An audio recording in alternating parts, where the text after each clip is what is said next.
है, ये इंसानों की लिखी है, इमामों की लिखी है। जैसे बाबे कोई शय नहीं, मेरी नजर में मैं जो समझता हूँ कुरान के सामने हदीसें कोई शय कुरान को आप क्यों नहीं मानते फिर? कुरान को मानता आप हूँ। कह रहे हैं आज के आप सुने, के बेस में। अब इन हदीसों को कुरान रिजेक्ट कर रहा है, सुन लें। नहीं, मैंने नहीं सुना। नहीं सुने, ये है तो आपको सुननी पड़ेगी, सबको सुननी पड़ेगी, कोई सुन नहीं। सबको सुननी पड़ेगी। वल्लाह से जब आप आलिम नहीं नहीं, तो ये जो आता आप है ये स्टूडेंट मान मेरी के बैठे। जिंदगी है, जी ये मेरी जिंदगी है। जी, जी, मैं बदला, मैं 86 में बदला हूँ और एक लफ्ज ने मेरी जिंदगी आज बदली आपको है। उस वक्त कोई मेरे जैसा टीचर मिल जाता तो आज आप सुकून से बैठे हो। नहीं, मैं आपको एज ए टीचर मैं आपको बहुत सुनता हूँ, मैं आपकी बहुत इज्जत करता हूँ, आपसे मोहब्बत करता हूँ और लोगों को कहता हूँ कि अली भाई को सुनो। मगर जो चीज है ना, मेरी जिंदगी एक लफ्ज ने बदली, खुदा। ये खुदा फारसी जुबान का लफ्ज है और आप अक्सर बोलते हैं खुदा। ये बात करें आप मेरे साथ पैशन से, मैंने एक आपसे ही बात करेंगे जी हम। एक यानी कि सूरज आप सफा 50 की बात छेड़ने के बात अभी आपने देखा, जाहिर सी बात है ये शख्स इंजीनियर मोहम्मद अली मिर्जा, ये शख्स इंजीनियर मोहम्मद अली मिर्जा जिसकी मजलिस में एक शख्स ये कह रहा है कि खुदा तुम कैसे कह सकते हो और खुदा कहना दुरुस्त कैसे हो सकता है, जबकि खुदा फारसी जुबान का लफ्ज है और असल जो लफ्ज है वो अरबी का अल्लाह है। अब यहाँ पे एक मसला है जो आप सबको समझना है। ये जो एतराज कर रहा है ये बंदा अपने आप को कुरानिस्ट कहता है या फिर कुरानिस्ट से इसका ताल्लुक है। कुरानिस्ट बोले तो आज के जो अपने आप को अहले कुरान कहते हैं वो लोग मुराद हैं। यही लोग अहले खवारिज थे और अहले खवारिज उनकी बिगड़ी हुई शक्ल यही लोग हैं। या फिर इसी तरह मुअतज़िला थे जो कुरान और हदीस के उन उमूर का इनकार करते थे जो उनके मकासद के लिए फिट नहीं बैठते थे। और अहले कुरान यानी कि आप इनको ये कह सकते हैं कि मुनकिरीन हुज्जियत हदीस है ये, यानी कि ये सिर्फ ये कहते हैं कि हम सिर्फ कुरान को ही मानेंगे, कुरान के लफ्ज का ही हम एतकाद रखेंगे, बाकी नबी ने क्या कहा, क्यों कहा, कैसे कहा, हम इसका अकीदा नहीं रखेंगे। लेकिन मजे की बात यह है और ताज्जुब की बात तो यह है कि ये लोग खुद ये बात किसी के कहने पे कहते हैं, यानी कि ये अकीदा कि हम सिर्फ कुरान को मानेंगे, नबी को और उनके फरमान को हम नहीं मानेंगे, ये अकीदा किसी के कहने पे रखते हैं। जैसे कि गुलाम अहमद परवेज, इन्होंने ये कह दिया कि हम जो सिर्फ कुरान को मानेंगे इसके अलावा किसी को नहीं मानेंगे, तो उनके अकीदे पे ये चल पड़े और उनकी बातों को उन्होंने आमन्ना और सद्दकना से ताबीर कर दिया और वो ये कह दिए कि हम तो बस यही करेंगे। जबकि गुलाम अहमद परवेज खुद जो है अपनी धाक जमाने के लिए अपनी तहकीक और अपनी जो है तशरीह पेश करता है और कई जगह पे जो है कुरान और सुन्नत के खिलाफ पेश करता है और कुरान की मुखालफत पे उतर आता है। लेकिन जो अंधे हैं उनको तो दिखेगा ही नहीं। अगर कोई शख्स ये कह दे कि आप ये कर सकते हो और आप उसकी बात पे अमल करते हुए जो ना के रसूल है, जो ना के नबी है, जो ना के वली है, जो ना के मुफस्सिर है, जो ना के मुहद्दिस है, तो फिर आपके अक्ल पर मातम है। यही लोग हैं जो मुहद्दिसीन पर भौंकते हैं, मुफस्सिरीन पर भौंकते हैं, सहाबा पर भौंकते हैं और गुलाम अहमद परवेज जो कि आधा अधूरा उर्दू दां है, जिसे अरबी के आयन से भी वाकुफियत नहीं, उस पर ईमान लाते हैं। अब यहाँ पे थोड़ा सा जो असल मसला है वो मैं आपको बता दूं कि क्या हम खुदा कह सकते हैं और खुदा क्यों कहा जा सकता है।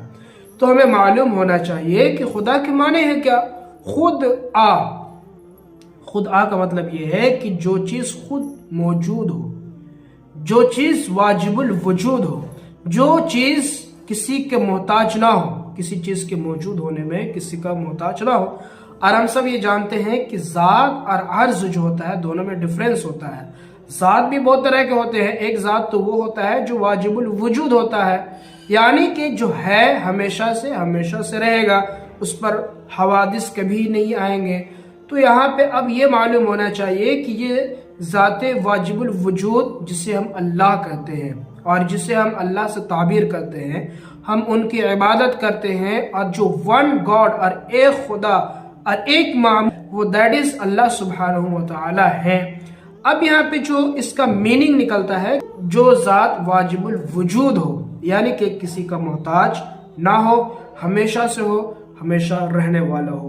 तो हम इस डेफिनेशन में ये देखते हैं कि और कौन से अल्फाज हैं جو اس معنی میں ادا ہو سکتے ہیں. تو فارسی میں چونکہ خدا کا لفظ ہے، جو ظاہر سی بات ہے ایک وقت میں جتنے بھی اسلامی مملکت تھی، یہاں تک کہ ہندوستان اپنا جو بر صغیر ہے، یہاں بھی فارسی زبان رائج تھی، اور یہاں پہ گورنمنٹ لیول پہ یہ زبان جو ہے آفیشیل تھی. تو خدا کا جو لفظ ہے وہ اللہ کے لیے ہی بولا جاتا تھا، مستعمل کیا جاتا تھا، اور آج بھی ذات واجب الوجود کے لیے ہی بولا جاتا ہے، استعمال کیا جاتا ہے. اسی طرح انگریزی کا اور ایک ورڈ ہے جسے ہم گاڈ کہتے ہیں. اب گاڈ کا معنی ہی یہی ہے ذات واجب الوجود، جو ذات ہمیشہ سے موجود ہو، ہمیشہ رہنے والی ہو. اب اس کے لیے جو گاڈ لفظ استعمال کیا جاتا ہے وہ اسی کے لیے ہے.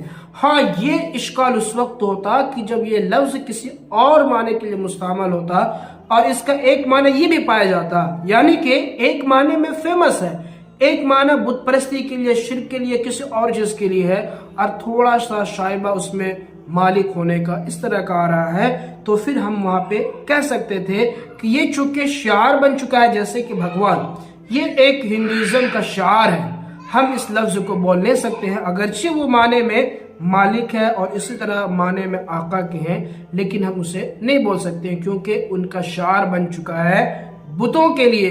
لیکن گاڈ، خدا، یہ ذات واجب الوجود کے لیے، ایسی ذات کے لیے جو ہمیشہ سے تھا، ہمیشہ سے ہے، ہمیشہ رہے گا. اور ویاشور کہ ہم جو بولتے ہیں وہ صرف اللہ تبارک و تعالیٰ کے لیے ہی بولتے ہیں، لہذا بولنا کسی طرح کا بھی کوئی حرج نہیں ہے، بلکہ زبان کا میں نے بتا دیا کہ اس طرح. تو اگر یہ کہا جائے کہ اسی لیے میں ہمیشہ جو قرآنسٹ ہیں یا اہل قرآن کہتے ہیں ان سے ایک سوال کرتا ہوں کہ آپ جو ترجمہ اردو میں پیش کرتے ہو، آپ اردو میں کیوں عربی میں ترجمہ پیش کرو؟ اور جب صرف قرآن کو مانتے ہو اور قرآن کے علاوہ کسی کو بھی قابل حجت نہیں سمجھتے ہو، تو یہ اردو کا ترجمہ کا ڈھونگ کیوں؟ مطلب اردو کی ضرورت ہے کہ آپ عربی میں اکتفا کرو اور قرآن پر اکتفا کرو، اور سمجھنا بھی اسی پہ اکتفا کرو، جائے کہ نہ سمجھے. تو وہاں پہ وہ یہ دلیل قائم کرتے ہیں اور یہ تعویل کرتے ہیں کہ ہر زبان میں سمجھنا چاہیے. لہذا یہ اعتراض بھی اسی سے سمجھنا چاہیے کہ ہر زبان میں سمجھنے کے لیے جو الفاظ متعین ہوتے ہیں ان کا اصل مقصد اور اصل چیز اور عقیدہ دیکھا جاتا ہے اور اس سے اس کو تعبیر کیا جاتا ہے. لہذا جو اعتراض کر رہے ہوں گے، چونکہ محمد علی مرزا انجینئر تو ہے لیکن عالم دین نہیں ہے، اور یہ اسٹوڈنٹ تو بنا سکتا ہے لیکن عالم دین تیار نہیں کر سکتا، تو بیچارہ اس کے پاس جواب نہیں ہے، قیامت تک اس کا جواب نہیں ملے گا. اور ابھی جس طرح سے اس کی پھینٹی لگ رہی ہے اور جس طرح سے اس کے نحو صرف پہ بھی بحثیں چل رہی ہے، میں تو یہ مشورہ دوں گا کہ آپ میری پوسٹیں آ کر پڑھا کریں، یا میرے احباب جتنے بھی ہیں ان سے کم سیکھ لیا کریں. تو پہلے ان چیزوں پہ آپ دیکھیں اور ان چیزوں کو کور کریں، اس کے بعد آپ مفسرین پہ تہمت لگائیں اور محدثین پہ الزام لگائیں. السلام علیکم ورحمۃ اللہ وبرکاتہ.